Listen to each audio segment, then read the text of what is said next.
Oke, selamat datang kembali di pembelajaran PPKN untuk kelas 9. Nah, kembali kita masuk ke materi kedaulatan negara Kesatuan Republik Indonesia. Nah, sekarang kita akan masuk kepada poin yang ketiga. Tapi sebelumnya kita akan lihat dulu apa saja yang sudah kita pelajari sebelumnya. Seperti yang kita tahu bahwa dalam pembelajaran kali ini tentang kedaulatan kita sudah belajar dari dua pertemuan sebelumnya, yaitu tentang hakikat kedaulatan. Lalu kita juga belajar tentang prinsip-prinsip kedaulatan negara Republik Indonesia. Nah, sekarang kita poinnya masuk pada mendeskripsikan bagaimana proses atau dinamika yang sudah terjadi dalam perwujudan kedaulatan negara kita. Nah, jadi kita akan telisik kembali mulai dari awal kemerdekaan hingga saat ini bagaimana proses negara menjalankan kedaulatannya. Oke, sebelum kita masuk lebih jauh dalam materi kali ini, Bapak minta kalian pahami dulu konsep ini. Jadi di dalam materi kali ini ada istilah parlementer dan presidensial. Nah, untuk lebih gampangnya adalah parlementer dan presidensial adalah model pemerintahan. Nah, untuk parlementer itu adalah model pemerintahan di mana presiden dengan perdana menteri itu memiliki tugas yang berbeda. Jadi presiden itu kepala negara atau ibaratnya sebagai simbol saja, bukan kepala pemerintahan. Nah, sedangkan perdana menteri itu kepala pemerintahan yang menjalankan undang-undang dan melaksanakan bagaimana berjalannya pemerintahan. Itu untuk sistem parlementer, di mana kepala pemerintahan atau perdana menteri ini bertanggung jawab kepada legislatif. Nah, legislatif ini adalah perwakilan rakyat di pemerintah. Kalau di Indonesia itu MPR, DPR, DPD. Nah, di situ adalah di mana perdana menteri pada saat itu harus bertanggung jawab kepada legislatif atau parlemen. Nah, parlemen karena merasa tingkatannya lebih tinggi, satu-satunya yang lebih tinggi, punya hak untuk mengganti perdana menteri atau eksekutifnya. Nah, jadi mau nggak mau kalau memang kinerjanya perdana menteri kurang bagus, maka parlemen berhak untuk menggantikannya tanpa perlu periode pemilihan. Jadi tinggal memunculkan mosi tidak percaya sudah bisa digantikan. Nah, untuk yang kedua adalah sistem presidensial, di mana pemerintahan ini, kepala pemerintahan dan kepala negaranya itu dipegang oleh presiden, dan presiden tidak bertanggung jawab kepada parlemen dalam melaksanakan undang-undangnya, karena pemerintahan tertinggi pada sistem presidensial itu di tangan presiden atau di tangan eksekutif. Nah, itu gambarannya ya. Jadi untuk rambu-rambu materi kali ini kalian harus pahami dulu konsep presidensial dan parlementer. Sekarang kita lanjutkan kembali dalam pemahaman selanjutnya. Poin C ini. Nah, sejak kemerdekaan pada 17 Agustus itu Indonesia sudah mengalami beberapa fase demokrasi. Nah, fase demokrasi ini bisa dibahas dalam berbagai fase seperti ini. Yang pertama adalah di fase demokrasi parlementer. Nah, itu fase di mana Indonesia pada tahun 1945 sampai 1959 itu Undang-Undang Dasar Negara Republik Indonesia menetapkan sistem pemerintahannya adalah presidensial dengan kekuasaan yang paling besar itu di tangan presiden. Nah, jadi pada waktu itu Undang-Undang Negara kita itu sudah menetapkan bahwa pemerintahan Indonesia pada mulanya adalah presidensial. Meskipun juga tidak melepaskan bahwa peran serta rakyat di dalam pemerintahan juga harus terlibat. Makanya pada saat itu juga menginginkan adanya MPR. Nah, tapi pada waktu itu pembentukan MPR belum dilaksanakan. Jadi kasarannya pada waktu itu karena MPR dan DPR belum dibentuk, maka untuk sementara yang membantu berjalannya pemerintahan untuk mewakili suara rakyat itu diwakili oleh Komite Nasional Indonesia Pusat dan ini sudah ditetapkan pada tanggal 18 Agustus ketika PPKI menetapkan Undang-Undang Dasar dan menetapkan Presiden dan Wakil Presiden serta menetapkan sementara Komite Nasional Indonesia Pusat atau KNIP.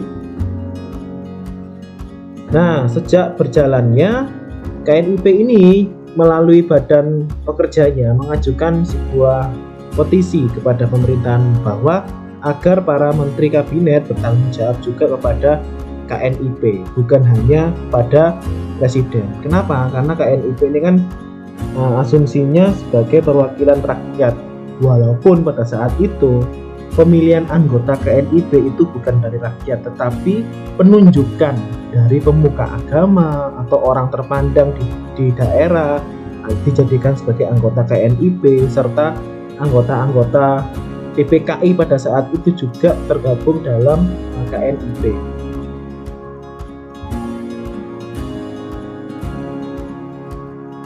Nah, pada tanggal 14 November 1945 di demokrasi parlementer, Presiden Soekarno akhirnya melantik kabinet parlementer yang pertama dengan Sultan Syahrir sebagai Perdana Menteri. Nah, jadi pada saat 14 November ini akhirnya ada kabinet parlementer di mana Perdana Menterinya adalah Sultan Syahrir. Dengan dikeluarkannya maklumat presiden pada saat itu, akhirnya demokrasi di Indonesia berubah dari demokrasi Indonesia dengan sistem pemerintahan presidensial menjadi demokrasi parlementer. Dengan itu pula kabinet pada saat itu dipimpin oleh Sultan Syahrir itu menjalankan pemerintahnya secara parlementer. Nah, di tahun 1959 sampai 1966, demokrasi kita yang parlementer itu berubah menjadi demokrasi terpimpin, di mana diberlakukan kembali Undang-Undang Dasar Negara Republik Indonesia tahun 1945 yang juga membawa beberapa konsekuensi. Jadi pada saat itu, teman-teman, ternyata demokrasi parlementer pada saat itu tidak segera menjalankan paket kebijakannya. Jadi paket kebijakan itu seperti arah tujuan negara mau dibawa kemana lewat peraturan-peraturan, karena terlalu sibuk dengan perdebatan antar kabinetnya. Jadi pada saat itu Perdana Menteri dan kabinet pada saat itu bolak-balik ganti. Nah, akhirnya saat mau menetapkan sebuah kebijakan banyak yang menolak, akhirnya dikembalikanlah pada Undang-Undang Dasar RI 1945 sehingga demokrasi parlementer dirubahlah kembali ke demokrasi terpimpin, di mana sosok utama yang berperan untuk mengubah kembali itu adalah IR Soekarno. Namun ternyata pada prakteknya dari tahun ke tahun kecenderungan terjadi justru tidak mengarah kepada penegakan Undang-Undang Dasar secara benar, melainkan lebih ke individual sosok presiden kita, yaitu melainkan menumpuk pada kekuasaan di tangan presiden. Karena salah satu contohnya adalah di sini Presiden Soekarno menjadikan dirinya sebagai presiden seumur hidup. Nah, ini salah satu paket kebijakan yang sebenarnya kurang tepat, bahkan melawan dari konstitusi atau undang-undang dasar pada saat itu. Jadi Presiden Soekarno menjadikan berbagai lembaga negara di bawah presiden. Nah, ini juga. Jadi semua lembaga negara itu akhirnya tunduk dengan presiden, sehingga paket kebijakannya juga tergantung apa suara presiden pada saat demokrasi terpimpin di 1959 sampai 1990. Nah, singkat cerita, banyak terjadi pemberontakan, lalu juga ada peristiwa G30 SPKI, di mana gerakan-gerakan itu membuat situasi politik di Indonesia kurang stabil. Akhirnya berubahlah demokrasi terpimpin tadi menjadi demokrasi Pancasila saat pergantian pemerintahan dari pemerintahannya Bung Karno diberikan kepada Presiden Soeharto, di mana Presiden Soeharto mengawali pemerintahan Orde Baru pada saat itu. Nah, hal ini digaungkan karena pada saat itu ada janji untuk melaksanakan Undang-Undang Dasar Negara Republik Indonesia tahun 1945 dan Pancasila itu secara murni dan konsekuen. Salah satu paling gampang adalah dalam dunia pendidikan itu semua pendidik dan yang dididik itu wajib mendapatkan penataran P4. Jadi berkaitan dengan ideologi Pancasila itu harus dimasukkan dalam setiap individu. Pada saat itu berjalan cukup baik di awal.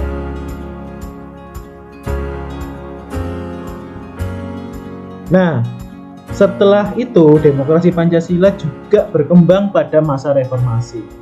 Pada masa reformasi ini demokrasi yang dikembangkan tetap demokrasi Pancasila, tetapi terjadi banyak perbaikan pelaksanaannya dan peraturan-peraturannya. Salah satu yang paling mencolok adalah dulu pemerintahan Orde Baru itu lebih pemerintahannya sentralistik. Sentralistik itu apa? Semua itu berpusat dari pemerintahan pusat. Jadi arah pembangunan itu yang diutamakan itu daerah-daerah sekitar ibu kota. Nah, ternyata padahal banyak daerah-daerah di luar ibu kota itu juga butuh pembangunan.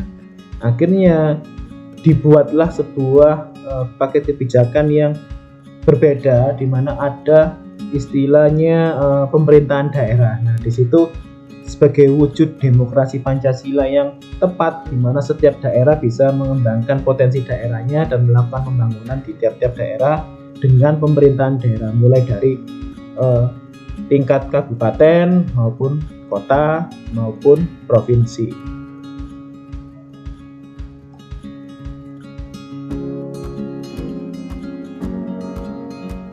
Nah, dalam suatu negara juga diperlukanlah struktur lembaga negara yang juga menunjang berjalannya pemerintahan. Nah, kira-kira lembaga negara apa yang sering kalian dengar saat ini, yang ada saat ini? Kira-kira apa saja? Ayo.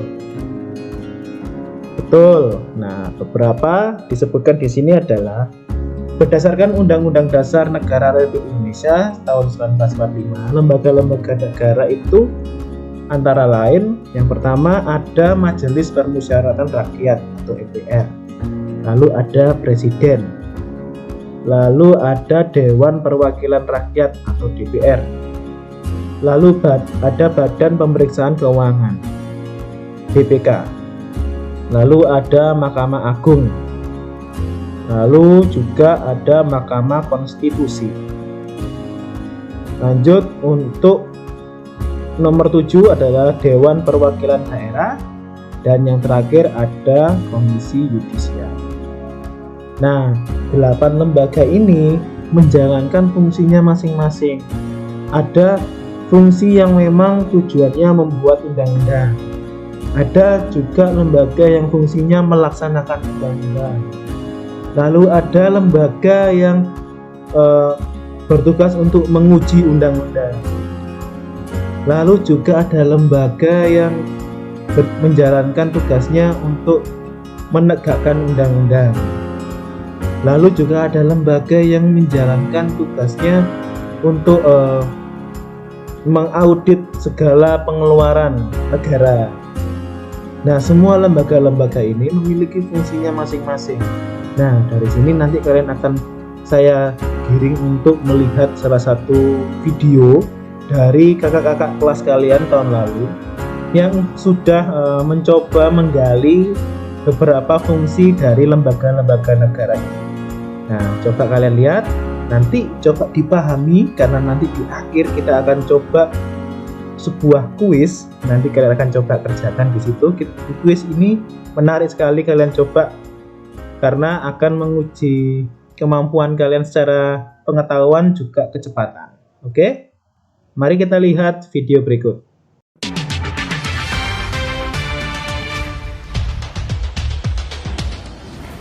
Halo warga negara Indonesia yang baik, apa kabar kalian semua? Tentunya saya berharap kalian semua baik-baik saja. Jadi hari ini saya akan mewawancarai beberapa tokoh masyarakat yang pastinya ada di sekitar lingkungan kalian juga. Kita akan bahas tentang apa itu presiden. Yuk kita lihat seberapa dalam pengetahuan mereka.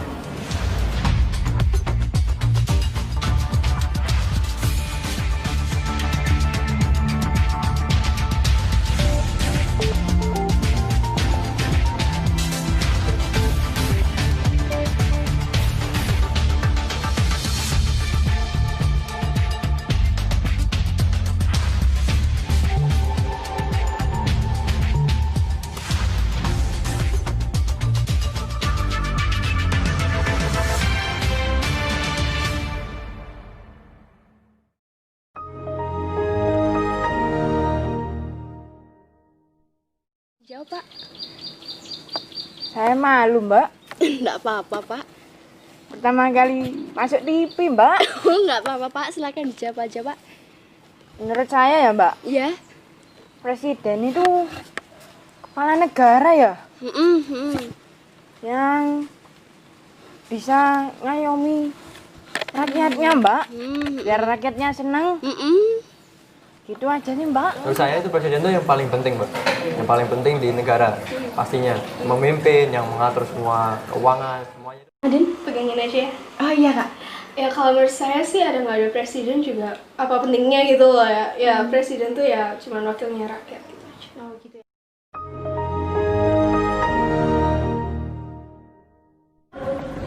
Karena presiden itu tugasnya banyak, Mbak, untuk negara. Jadi kalau tanpa presiden ya tidak bisa maju, Mbak, negaranya. Kalau ada presiden saya aja masih rakyat rendah, Mbak. Gitu ya Pak. Kalau misalkan nggak ada presiden ya saya jadi apa, Mbak? Jelas nggak penting sih ya. Mungkin presiden itu cuma berguna buat rakyat kecil, nggak kayak orang kayak saya gitu kan ya. Itu sih singkatnya. Yang pertama pastinya presiden itu ngatur negaranya. Entah itu masyarakat, keuangannya, atau segalanya, sumber daya alam. Pastinya presiden juga akan menjaga negaranya supaya lebih maju, berkembang, supaya bisa bersaing dengan negara lain. Gitu.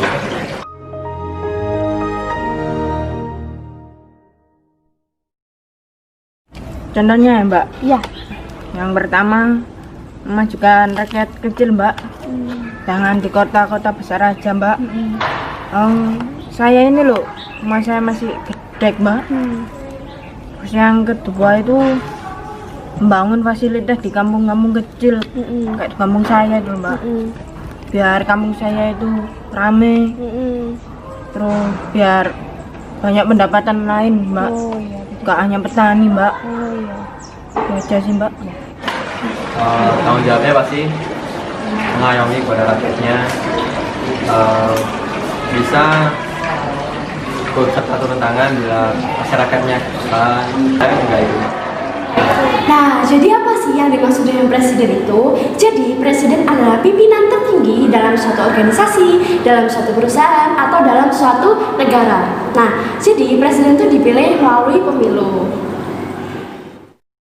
Dan dalam Undang-Undang Dasar Negara Republik Indonesia, Pasal 4 ayat 1 dijelaskan bahwa presiden adalah pemegang kekuasaan pemerintahan. Dan dalam Pasal 4 ayat 2 dijelaskan bahwa presiden dibantu oleh satu orang wakil presiden untuk menjalankan tugas-tugasnya.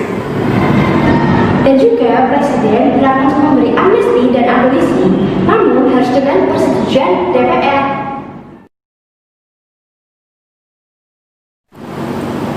Nah, lalu apa aja sih tugas presiden itu? Jadi, tugas presiden itu ada 8. Yang pertama, dalam pasal 10 dijelaskan bahwa presiden adalah pemegang kekuasaan tertinggi atas angkatan darat, angkatan laut, dan angkatan udara.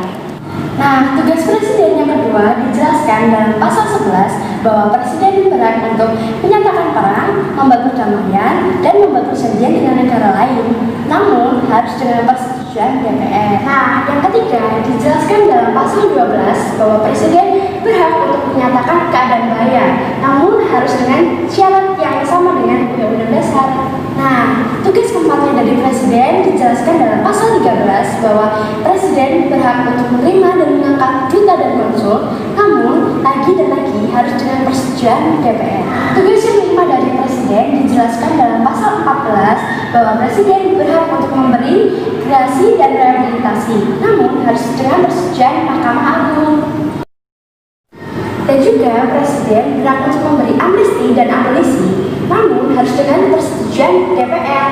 Nah, tugas yang keenam dari presiden dijelaskan dalam pasal 15 bahwa presiden berhak untuk memberi gelar, tanda jasa, dan tanda penghormatan, namun harus sesuai dengan peraturan undang-undang. Nah, tugas yang ketujuh dari presiden dijelaskan dalam pasal 16 bahwa presiden berhak untuk membentuk suatu dewan pertimbangan. Untuk apa?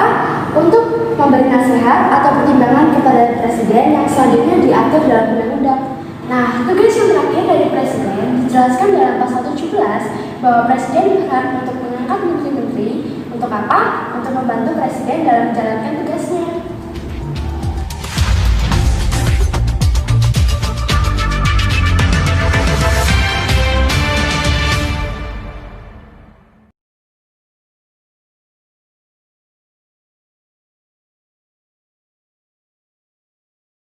Hai guys, kami dari kelompok BPK melalui video ini kita akan mengadakan interview kepada teman-teman kami di Santa Maria.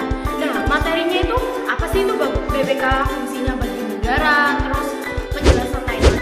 Nah, nanti di akhir video kita bakal jelasin. Nah, menurut Anda kepanjangannya BPK itu apa sih?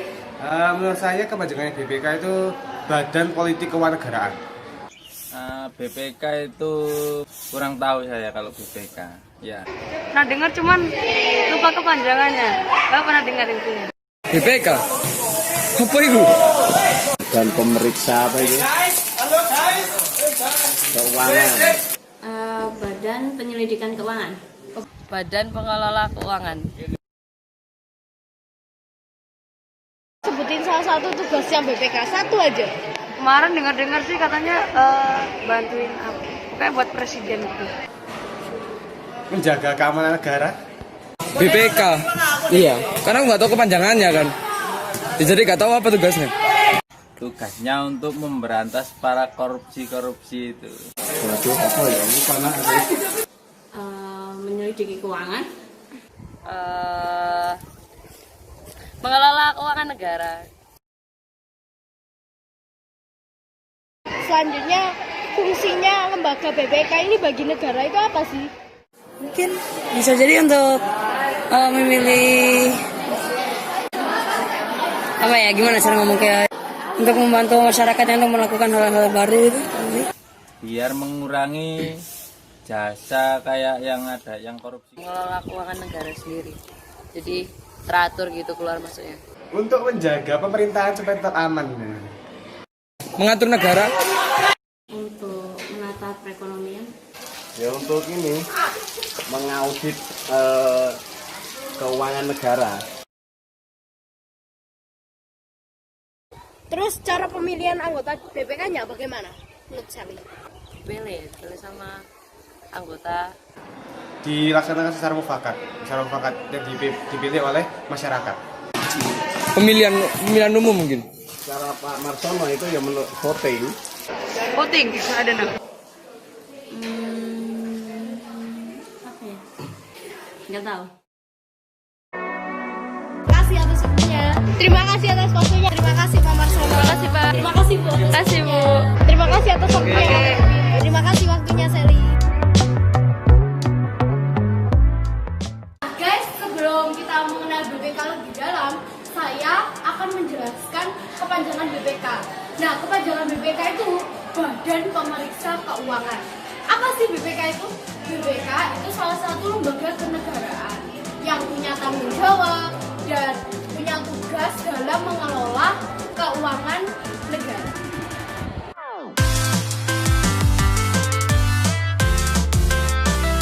Oke, jelasin dong fungsi dari BPK itu apa aja sih? Fungsi dari BPK itu mengawasi dan memeriksa pengelolaan dan tanggung jawab tentang keuangan negara. Oh iya guys, jadi tugasnya dari BPK itu sangat simpel dan sama seperti fungsinya, yaitu memeriksa pengelolaan dan tanggung jawab keuangan negara dengan lembaga negara yang lainnya. Itu saja. Pemilihan ketua dan wakil ketua BPK dipilih berdasarkan anggota BPK dan juga dalam sidang BPK dan dalam jangka waktu 1 bulan.